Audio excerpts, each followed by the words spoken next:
우리 사회가 이 경제나 정치나 부동산이나 주식으로 다 어려운데, 그래서 우울한 가운데 있는데 한 곳만 예외인 것 같습니다.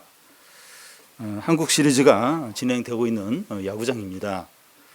이번 주가 날씨가 많이 추운데 밤에 3시간 정도 밖에 있는 건 굉장히 좀 힘든 그런 상황인데, 소리를 지르면서 응원하는 걸 보면 참 대단하다는 생각이 듭니다.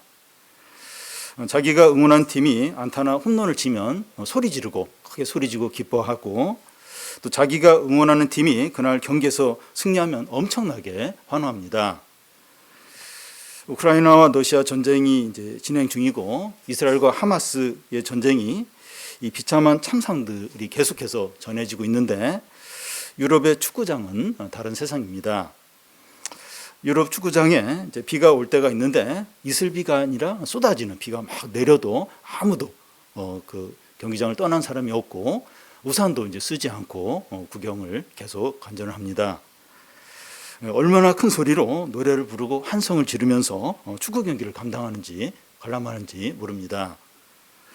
그런데 가장 기뻐하고 즐거워할 사람들은 신자들이라고 생각합니다.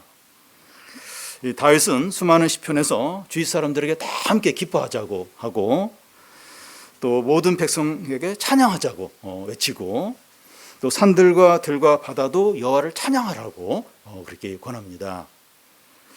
바울은 빌립보서에서 너희는 기뻐하라, 항상 기뻐하라고 했습니다. 이 시간 살펴볼 25장도 여호와 하나님을 기뻐하고 찬양하는 것으로 가득합니다. 이 앞장 24장과 이제 관련되는데 어떤 내용이었는가 하면, 온 땅이 황무하게 되고 성읍들이 허물고 사람들이 소멸이 되고 모든 즐거움이 사라졌어요. 그런데 하나님께서 온 땅을 황무하게 하고 사람들을 심판하는데 거기에만 목적이 있는 것이 아니라 구원하고 찬양하시는데, 찬양 받으시는데 있다는 겁니다. 여호와 하나님께서 그 애굽의 10가지 재앙을 내려서 애굽을 이제 망하게 하셨지만, 이스라엘 백성들이 출애굽하면서 은근 폐물을 챙기고 나오면서 너무나 기뻐하고 찬양하게 됩니다. 그래서 하나님은 온 세상을 심판하고 망하는데 거기만 목적이 있는 것이 아니라 하나님의 영광을 나타내며 찬양을 받으시는데 있다는 겁니다. 이 시간 살펴볼 25장 말씀은 크게 세 부분으로 나눌 수 있는데, 이 첫 번째 부분은 이 찬양하는 이유가 무엇인가 하는 것이고, 이 두 번째는 만민을 위한 여호와의 잔치를 보여주고, 세 번째는 끝까지 하나님께 나오지 않는 자들에 대해서 그 최후가 어떠한가 하는 것을 보여줍니다. 먼저 여호와 하나님을 찬양하는 이유가 뭐냐 하는 겁니다. 1절을 같이 한번 읽겠습니다. 여호와여, 주는 나의 하나님이시라. 내가 주를 높이고 주의 이름을 찬송하오리니, 주는 기사를 옛적에 정하신 뜻대로 성실함과 진실함으로 행하셨습니다. 여호와여, 주는 나의 하나님이시라. 내가 주를 높이고 주의 이름을 찬송한다 하는데, 이게 진정한 예배가 어떤 건가 하는 것을 이제 보여줍니다. 진정한 예배는 이제 바른 신앙 고백으로 시작을 이제 하는데, 여호와여, 주는 나의 하나님이시다 이렇게 이제 고백하는 겁니다. 그러면서 주님을 한없이 높이고 주의 이름을 이제 찬양하는 거죠. 참된 예배는 뭐 지적이거나 재밌거나 위로를 주는 그런 예배라기보다는, 물론 이제 이런 요소가 포함될 수 있지만, 바른 신앙 고백으로 시작하고 주님만을 높이고 온 마음으로 찬양하는 그런 예배죠. 그런 예배가 이제 참된 예배입니다. 그러면 왜 주님을 높이고 주의 이름을 찬양해야 합니까? 왜 주님만 이렇게 높여야 되죠? 주는 기사를 옛적에 정하신 뜻대로 성실함과 진실함으로 행하셨기 때문입니다. 여기 기사라고 하는 것은 기이한 일을 말하는데, 예를 들면 하나님이 아브라함에게 너의 후손에게 가나안 땅을 주겠다 약속하시고 실제로 가나안 땅을 주셨고, 또 하나님이 그 모세에게 말씀하신 대로 10가지 재앙을 내리셨고, 또 그 홍해를 이제 갈라서 말씀하신 대로 홍해를 갈라서 이스라엘 백성들을 건너게 하신 일들을 이제 말합니다. 하나님은 이런 기적을 행하시기 전에 이렇게 하시겠다고 말씀하신 후에 다 행하셨어요. 그러니까 이렇게 말씀을 안 하시고 이런 일이 일어나면 우연히 이런 일이 일어날 거야 이렇게 이제 생각을 이제 할 겁니다. 그런데 하나님은 아무리 오래전에 말씀하셨다 할지라도 말씀대로 다 행하신 거예요. 이 성실함과 진실함으로 행하십니다. 하나님은 성실함과 진실함으로 이제 행하세요. 사람은 약속하고도 지키지 못하는 경우가 많아요. 이렇게 그런 마음이 있어도 상황이 바뀌고 능력이 안 돼서 못 지키기도 하고 또 이렇게 또 이렇게 또 거짓되게 못 지키기도 합니다. 그런데 하나님은 말씀하신 모든 것을 성실함과 진실함으로 다 행하시는 거예요. 그래서 다윗은 시편 23편에서 여호와는 나의 목자시니 부족함이 없다고 하는데 그 이유가 내 평생에 주의 선하심과 인자하심이 반드시 나를 따르기 때문이라고. 그래서 주님은 내게 부족함이 없다 이렇게 고백합니다. 우리가 언제나 어떤 상황에서나 주님을 나의 하나님으로 고백하고 주님만을 높이고 찬양하는 이유는 주님이 하신 말씀을 다 지키는 거예요. 진실함과 성실함을 다 지켜요. 그래서 어떤 상황에서라도 또 예배를 드릴 때마다 주님만을 높이고 찬양을 하는 거죠.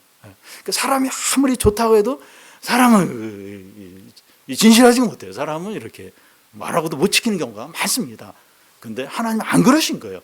그래서 하나님만을 높이고 또 찬양하고 모든 영광을 하나님께만 돌리는 거죠. 그러면 여호와 하나님께서 과거에 정하신 뜻을 어떻게 성실하게 이렇게 행하셨습니까? 성실하게 행하셨다는데 어떻게 그렇게 행하셨다는 거죠? 두 가지로 볼 수 있는데 하나는 악하고 교만한 나라들을 황폐화시키는 겁니다. 2절을 우리 같이 한번 읽겠습니다. 주께서 성읍을 돌무더기로 만드시며 견고한 성읍을 황폐하게 하시며 외인의 궁성을 성읍이 되지 못하게 하사 영원히 건설되지 못하게 하셨으므로. 여기서 견고한 성읍이나 외인의 궁성은 애굽이나 아수르나 바벨론이나 노마와 같은 초강대국들을 말하는데 이런 나라들이 전성기 때는 어느 나라도 상대가 안 돼요. 이런 나라를 절대 못 이깁니다. 이런 초강대국들의 왕은 신으로 추앙이 돼요. 왕이 말하면 곧 이제 법입니다. 이런 강대국들은 영원할 것 같아요. 절대로 안 망할 것 같습니다. 그런데 여호와께서 이런 강대국들을 어떻게 하십니까? 이 돌무더기로 만들고 황폐하게 만들고 영원히 건설되지 못하게 하시는 겁니다. 그 이유는 그들의 힘을 의지해서 교만했고 그 힘을 남용해서 많은 악을 행했기 때문입니다. 꼭 그래요. 이렇게 절대 권력을 가지면 꼭 교만해요. 꼭 악을 행하게 됩니다. 우리는 역사를 통해서 하나님의 말씀대로 애굽이나 아수르나 바벨론이나 노마나 헬라 제국이나 징기스칸의 몽고 등이 돌무더기가 되고 황폐화되고 다시 그런 나라들이 다시 이렇게 건설되는 것을 건설되지 못하는 것을 우리는 알고 있습니다. 하나님이 말씀하신 대로 이루시는 다른 하나는 환난 당한 자와 가난한 자를 보호해 주시는 겁니다. 4절 5절을 한 절씩 교독하겠습니다. 주는 포악자의 기세가 성벽을 치는 폭풍과 같은 때 빈궁한 자의 요새이시며 환난 당한 가난한 자의 요새이시며 폭풍 중에 피난처시며 폭양을 피하는 그늘이 되셨사오니.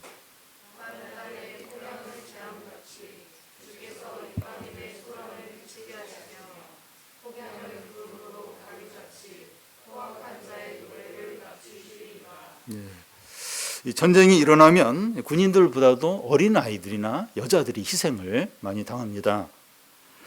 가자 지구에서도 사망자의 3분의 1이 어린이라고 그렇게 말합니다.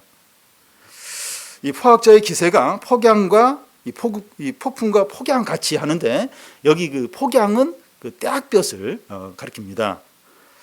이런 것들이 가난한 자와 약한 자들을 밀어붙일 때 망할 수밖에 없죠. 망할 수밖에 없습니다. 금융위기나 부동산 파동이나 이 기후 재난들이 닥칠 때 약하고 가난한 자들이 제일 많이 희생이 됩니다. 이 가난한 나라, 그런 나라들이 제일 어려움을 겪습니다. 국가나 법이 이제 기득권층의 이익이 되도록 그렇게 되어 있기 때문에 이 약한 자나 가난한 자는 도움을 못 받아요. 어떤 어려움을 당해도 위기가 닥쳐도 도움을 못 받는 경우가 많습니다. 그런데 주께서 약한 자들 위해서 어떻게 하세요? 이 세상은 그래요. 세상은 가난한 약한 자들 보호해 주지 않아요. 근데 주께서 하나님 어떻게 하십니까?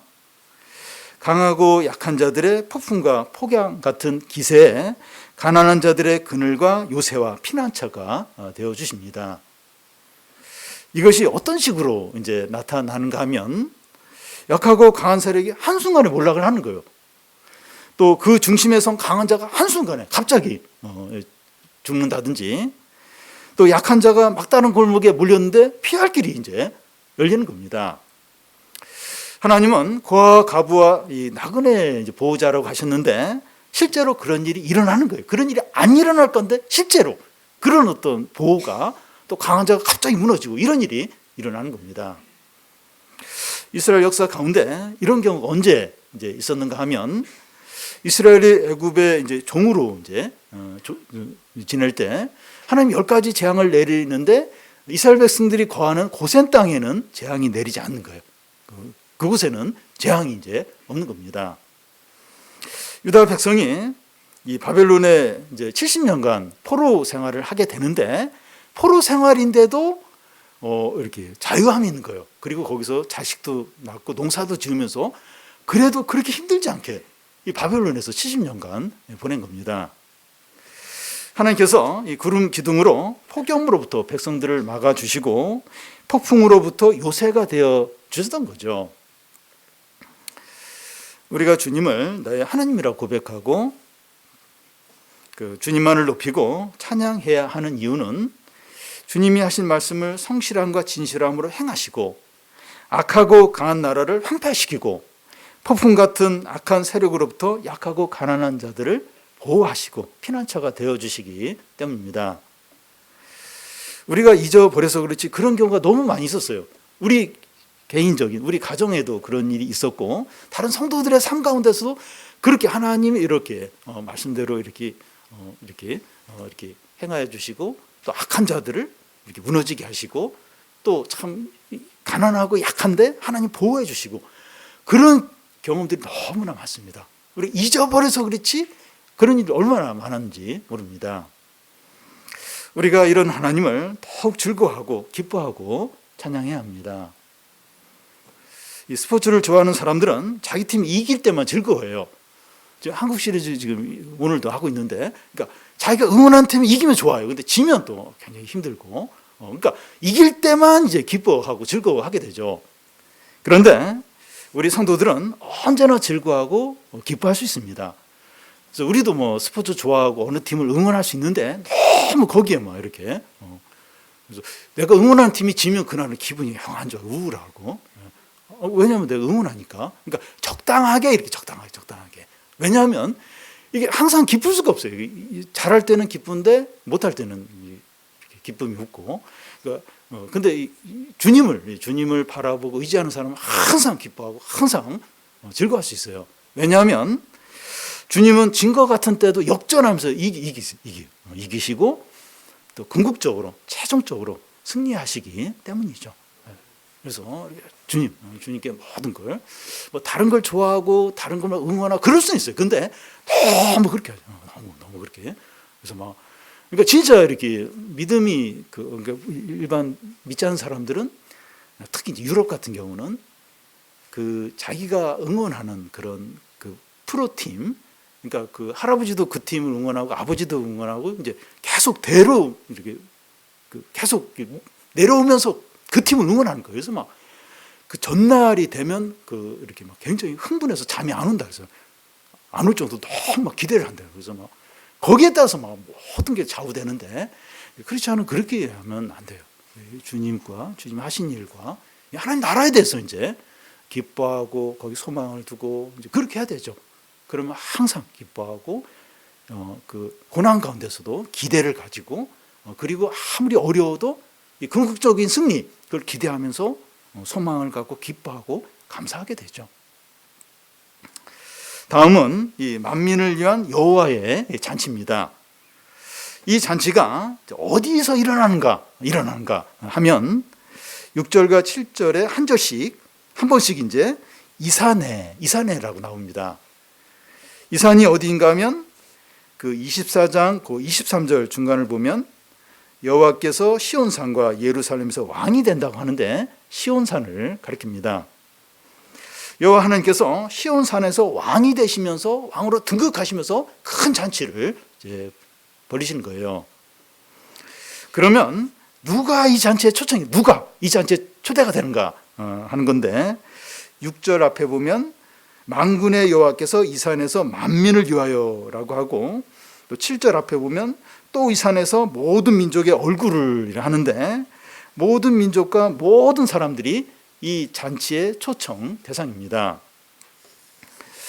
예수님의 그 잔치집 비유에 보면 주인이 잔치를 다 준비하고 전에 초대했던 사람들을 종을 보내서 오라고 이제 그렇게 초청합니다. 그런데 그 전에 그 초대를 받았던 사람들이 이런저런 핑계를 대면서 잔치에 참석을 하지 않게 됩니다. 그때 주인은 종들에게 거리에 들러나가서 저는 자들과 가난한 자들과 온갖 사람들을 데려서 잔치 자리를 채우라고 그렇게 해요. 그러니까 이 여호와의 잔치에 초대되는 사람은 유대인뿐만 아니라 모든 이방인들 누구든지 다 이렇게 지금 초대가 되고 있습니다. 이 만민을 위한 여호와의 잔치가 얼마나 특별한가? 특별해요. 얼마나 이제 특별한가 하면 6절을 우리 같이 한번 읽겠습니다.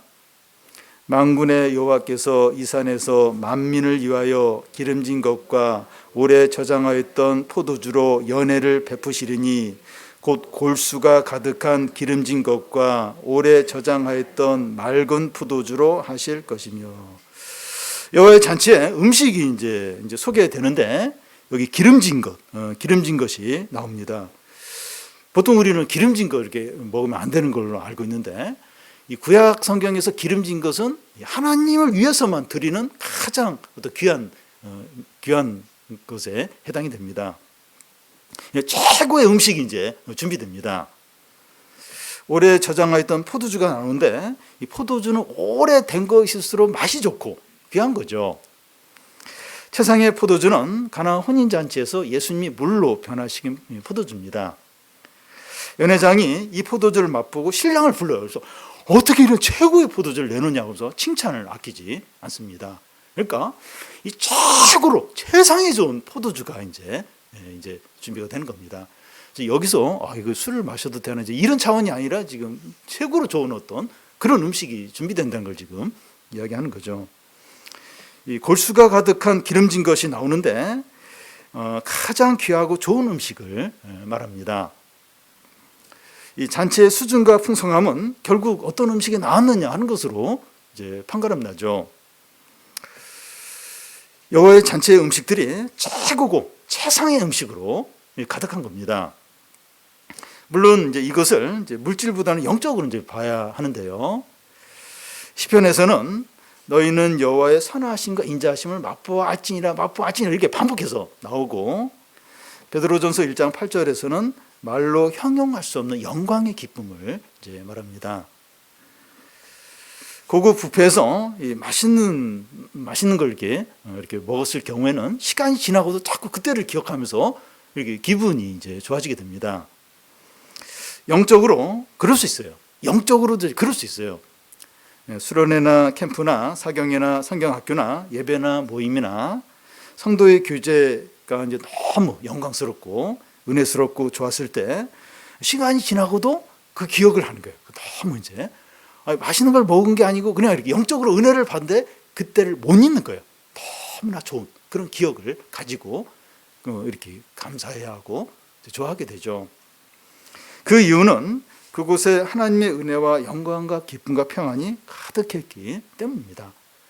그리고 사람이 꼭 맛있는 어떤 물질적인 그것만 기뻐하는 게 아니에요. 정신적인, 영적인 그렇게 사실은 더 기쁘고 그게 더 행복하고 더 만족이 되는 경우가 많습니다. 그래서 그곳에 하나님의 은혜와 영광과 또 말씀과 어떤 성령이 가득할 때 그때를 못 잊는 거예요.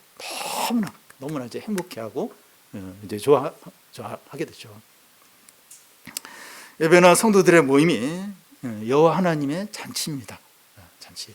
우리가 그런 믿음과 기대를 가지고 와야 됩니다. 그러니까 누구 뭐 말을 들어, 누구 좋은 말을 들으러, 그 누구를 보러 가는 게 아니죠. 이 여호와의 잔치, 은혜와 말씀과 성령과 최고로 좋은 포도주, 최고로 귀한 음식, 최고로 좋은 것들로 준비된 그 여호와의 잔치,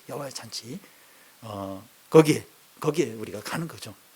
그런 기대와 믿음을 가지고 또 그 예배를 위해서 기도하는 거죠. 그런 예배가 될 수 있게 해달라고, 그런 수련회가 될 수, 그런 캠프가 될, 그런 모임이 될 수 있게 해달라고 기도하면서 그런 기대를 가지고 참석하는 거죠. 여호와의 잔치가 벌어지는 곳에 또 어떤 놀라운 일이 일어납니까? 7절을 같이 한번 읽겠습니다. 또 이 산에서 모든 민족의 얼굴을 가린 가리개와 열방 위에 덮인 덮개를 제하시며, 이 얼굴을 가린 가리개는 개인적인 것을 말하고 또 열방 위에 덮인 덮개는 민족적인 것을 말합니다. 여기서 가리개나 덮개가 무엇을 가리는가 하면 진리, 곧 하나님을 이제 가리는 겁니다. 가리개나 덮개가 이제 하나님을 이제 가리고 있는데, 이것을 이제 제거하게 되면 마치 서로의 얼굴을 마주 보는 것처럼 주의 얼굴을 보게 됩니다. 사람들이 말씀을 듣고 깨달아요. 그리고 예수님을 얼마든지 믿고 기도를 마음껏 이제 하게 됩니다.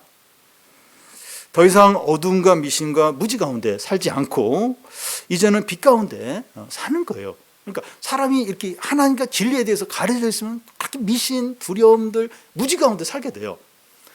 선교사들이 한 100년 전에 한국에 들어올 때 인천으로, 이제 중국에서 인천으로 들어오게 되는데, 그 애 죽은 시체를 막 담에 올려놓은 거예요. 그때 이제 장티푸스 이런 게 유행했는데, 그런 그 전염병으로 죽은 애를 이제 담에 올려놓으면 뭐 이제 그런 전염병이 그 가족에 더 이상 안 들어온다. 어떤 그런 미신을 믿고 막 그런 나라가 이제 우리나라였습니다. 그러니까 이 복음이 들어오기 전, 이 하나님의 은혜에 가려졌을 때는 무지와 미신과 두려움, 막연한 두려움 가운데 사람들이 다 사로잡혀 있게 되죠. 근데 그런 가리개, 덮개가 이제 사라질 때 이제 빛 가운데서 사람들이 진리 가운데서 이제 살게 되는 거죠.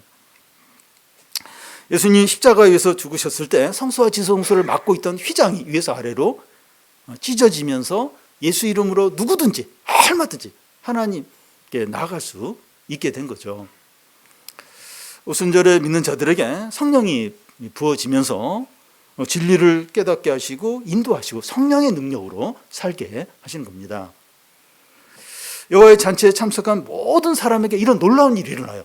성령이 부어지면서 막 이렇게 하나님을 그런 덮개, 가리개가 없어지면서 이제 빛 가운데 살게 되고 성령의 능력으로 살게 되고 말씀을 깨닫게 되고 하나님께 기도하게 되고, 이런 놀라운 일들이 이 하나님께 나온 여호와의 잔치에 참석한 자들에게 막 이런 일이 일어나는 겁니다. 그러니까 이렇게 예배로 나오는 사람들에게 이런 어떤 일들이, 이런 놀라운 일들이 일어나게 됩니다. 여호와의 잔치에 참석한 모든 사람에게 일어나는 가장 놀라운 일이 무엇입니까? 8절을 같이 한번 읽겠습니다. 사망을 영원히 멸하실 것이라. 주 여호와께서 모든 얼굴에서 눈물을 씻기시며 자기 백성의 수치를 온 천하에서 제하시리라. 여호와께서 이같이 말씀하셨느니라. 사망을 영원히 멸할 것이라고 하는데, 사망은 모든 사람에게 가장 두려움이고 절망입니다. 그런데 더 이상 사망이 없다는 거예요. 요한계시록에 보면 사망과 음부도 불못에 던져졌다고 하고, 예수님은 나는 부활이요 생명이니 나를 믿는 자는 죽어도 살겠고 살아서 믿는 자는 영원히 죽음을 보지 않는다고 하셨습니다. 또 바울은 내 안에 사는 이는 그리스도니 죽는 것도 유익하다고 했습니다. 신자에게 죽음은 더 이상 두려움이나 절망이 아닙니다.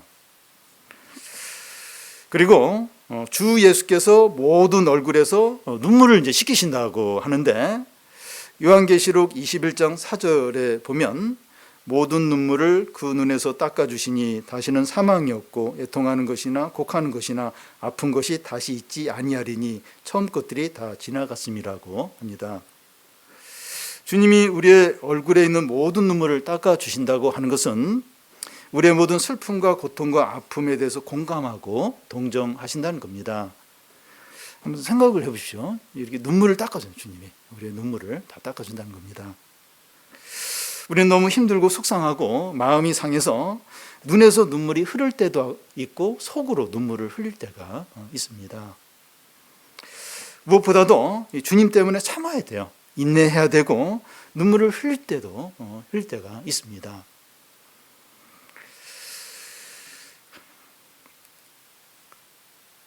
그러면서 기다리면서 주님을 기다리면서 응답을 기다리면서 많이 이렇게 눈물로 이제 그런 부분들을 감당을 이제 할 때가 있습니다. 가족 관계에서 자녀 문제로, 경제적인 어려움으로, 질병으로, 사람과의 관계로 슬프고 괴로울 때가 많아요. 그때 이렇게 막 자기 그 혈기대로 이제 하면 쉽게 해결이 될 수 있는데 그렇게 못하고 이렇게 믿음으로 하고 기도하고 주님을 기다리면서 많이 울고 많이 이제 고통을 이제 겪을 때가 있습니다. 그럴 때 흘린 눈물을 하나님께서 다 아시고 위로해 주신다는 겁니다. 시편 어느 곳에서는 그 눈물을 병에 다 담는다. 다 기억을 하시고 다 그 부분을 위로하신다는 겁니다. 그리고 모든 얼굴에서 눈물을 식히신다고 하는 것은 더 이상 슬픔이나 애통이나 고통이나 죽음이나 또 이별이나 실패를 없게 하신다는 의미가 또 있습니다. 그럴 때가 와요. 그럴 때가 옵니다. 영원히 기쁘고 행복하고 평안하고 영광스럽고 풍성할 때가 옵니다. 그때가 와요. 우리가 살아있는 동안에 그걸 이렇게 맛보고 일부를 경험하게 하시기도 하고 마지막 이게 완전하게 영원히 이걸 누리도록 하십니다. 그러니까 그럴 때가 와요. 언제 끝나나 근데 끝날 때가 와요. 그리고 하나님이 회복시켜 주실 때가 옵니다.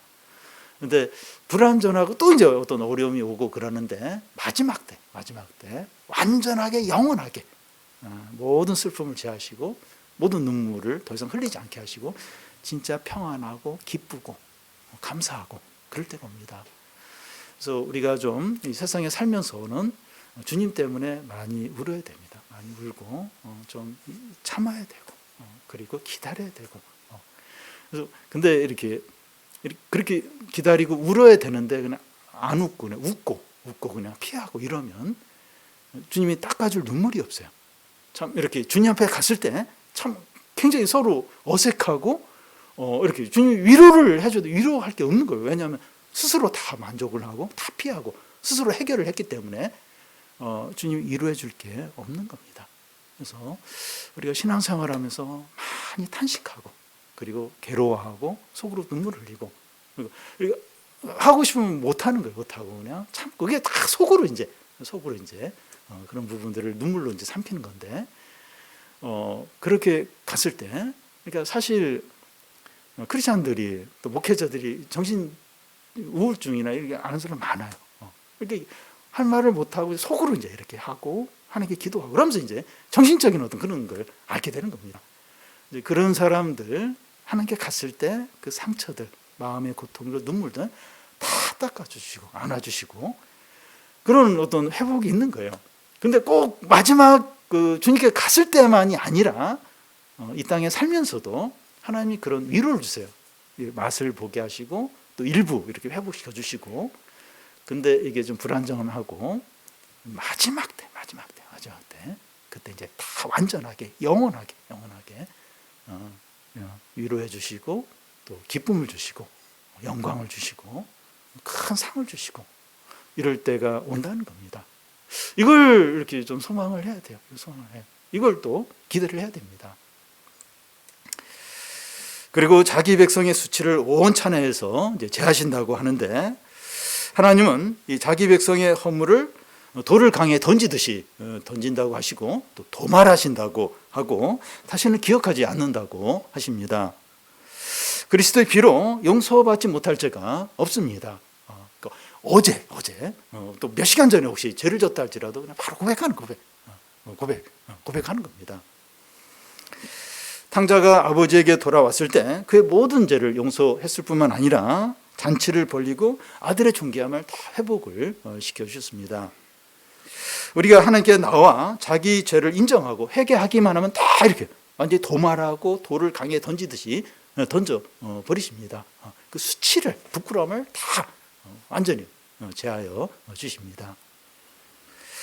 마지막으로 그 시온산 곧 여호와의 잔치에 나오지 않는 민족, 사람들이 있다는 겁니다. 모압이에요. 모압인데 모압은 끝까지 하나님께 나오지 않고 대적하는 그런 나라들, 사람들을 대표합니다. 10절에서 12절까지 한 절씩 교도 읽겠습니다.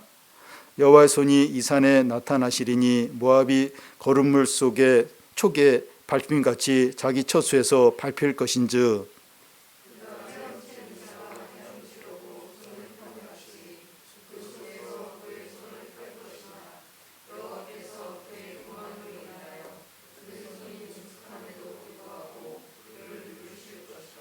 내 성벽에 높은 요새를 헐어 땅에 내리시되 진토에 미치게 하시리라. 10절 앞에 여호와의 손이 이 산에 나타나시니 하는데 여호와의 손은 여호와의 은혜를 가리킵니다. 여호와의 은혜가 시온산에 풍성하게 나타납니다. 그런데 모압은 이 거름물 속에 초계가 밟힘같이 자기 처소에서 밟힐 것이라는 겁니다. 모압은 끝까지 하나님을 대적하는 민족들을 대표한다고 했는데 모압이 자기 처소에 그대로 있었던 거예요. 이 시온산에 안 나오고 자기 처소에 그대로 이제 머무는 겁니다. 어떤 상태로 있는가 하면 이 거름을 만들기 위해서 온갖 것들을 모아서 이 썩게 만드는 곳에서 짓밟히는 겁니다. 여기 거름물을 똥덩어리 또는 뭐 쓰레기 더미로 이렇게 말하기도 해요. 시온산에 하나님의 은혜가 넘치게 임하면서 놀랍고 영광스러운 일들이 일어나는데 모압은 시온산에 오지 않고 이 자기 처소에 머물러 있는데 거름물, 똥덩어리들, 쓰레기 더미 가운데 빠져 있다는 겁니다. 그러니까 시온산에 안 나오면 모든 게 그렇게 되는 거예요. 뭐 거름 더미, 뭐 쓰레기 더미 그 가운데 이제 이게 빠져 있다가 그냥 망해버리는 거죠.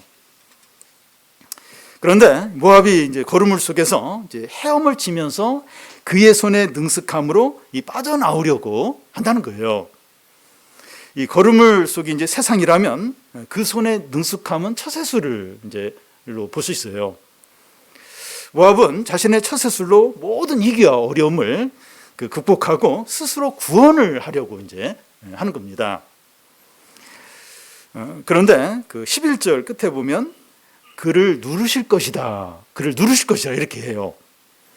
모압이 이 거름을 통해서 나오려고 막 이제 이렇게 막 발버둥 치고 막 온갖 어떤 방법을 쓰는데 하나님 발로 밟는 거예요. 못 나오도록 거름통 속에서. 어떻게 보면 막 하나님 너무 잔인하신가 이제 그렇게 볼 수 있는데 그러니까 이 끝까지 악하고 끝까지 교만한 자에 대해서 하나님이 이렇게 심판을 하시는 겁니다. 그러니까 걸음을 통해서 어떻게 해서 나오려고 막 자기의 처세술과 어떤 그런 걸 해서 나오려고 그래요. 스스로 구원하려고 해요.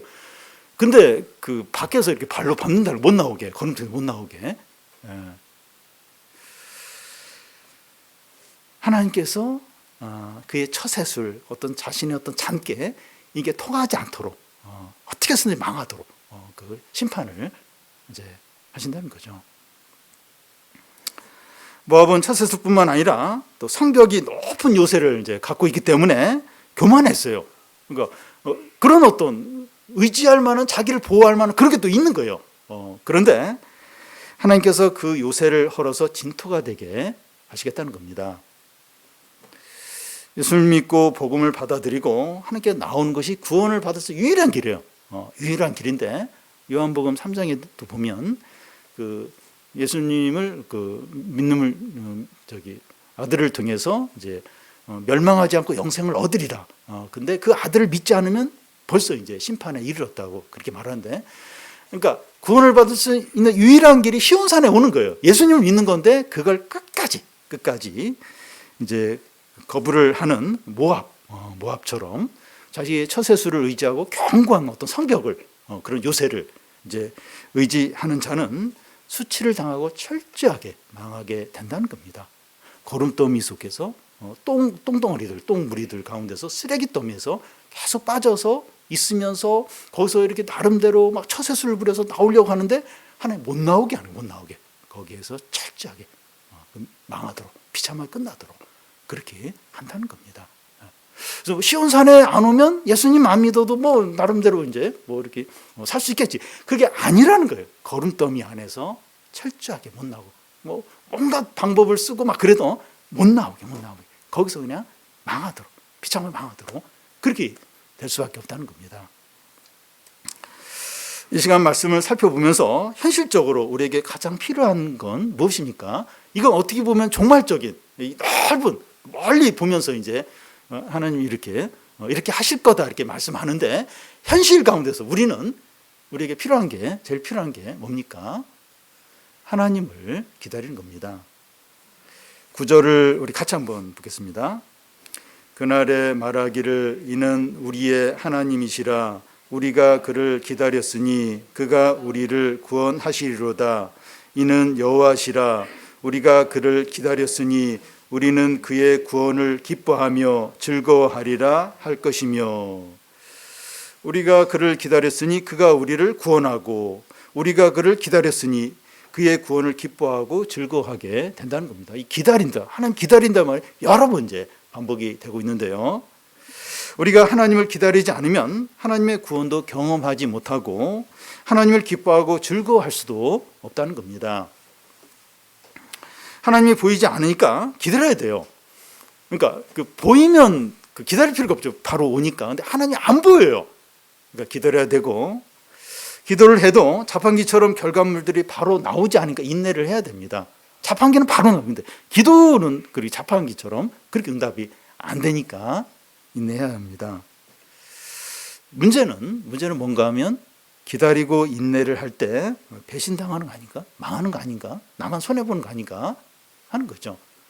근데 그렇지 않습니다. 어떻게 합니까? 8절 끝과 1절 중간을 이렇게 합쳐서 보면 여호와께서 말씀하신 모든 것을 성실함과 진실함으로 반드시 행하신다는 거예요. 반드시 그래 하신다는 거예요. 그러니까 지금 현실 가운데서 우리가 하나님의 말씀을 들으면서 기다려야 돼요. 하나님 계속 기다려야 돼요. 근데 그 결과가 뭐냐? 그렇게 기다리는 결과가 뭐냐? 하나님 말씀하신 것을 진실함과 성실함으로 다 행하신다. 하나도 땅에 떨어 다 행하신다는 겁니다. 눈에 보이는 것이 없어도 결과물이 없어도 또 주위 사람들이 신앙에서 멀어져도 자꾸 그런 게 보여요. 사람들이 신앙에서 멀어지는 그런 게 자꾸 보이고 막다른 골목에 몰려도 하나님 없이 사는 사람들이 더 잘 되어도 그게 보여요. 돈도 더 잘 벌고 더 이렇게 잘 되는 게 보이는데 그래도 이 하나님을 기다리시기 바랍니다. 하나님은 자신이 하신 말씀을 성실함과 진실함으로 다 지키시기 때문입니다. 약한 마음 먹지 마시고 자꾸 약한 마음이 생겨요. 자꾸 지칩니다. 자꾸 약한 마음이 들어요. 약한 마음 먹지 마시고 강하고 담대하시 바라요. 얼마나 큰 용기가 필요한지 모릅니다. 안 보여요. 자꾸 지치는 거예요. 그냥 포기하고 싶어요. 그냥 적당히 하고 싶은 생각이 많이 드는 거예요. 약한 마음 먹지 말고 강하고 담대해야 돼요. 담대해야 됩니다. 우리 모두가 끈기 있게 기다려서 하나님의 구원과 부흥을 보고 하나님을 기뻐하고 즐거워하고 찬양하시기를 바랍니다.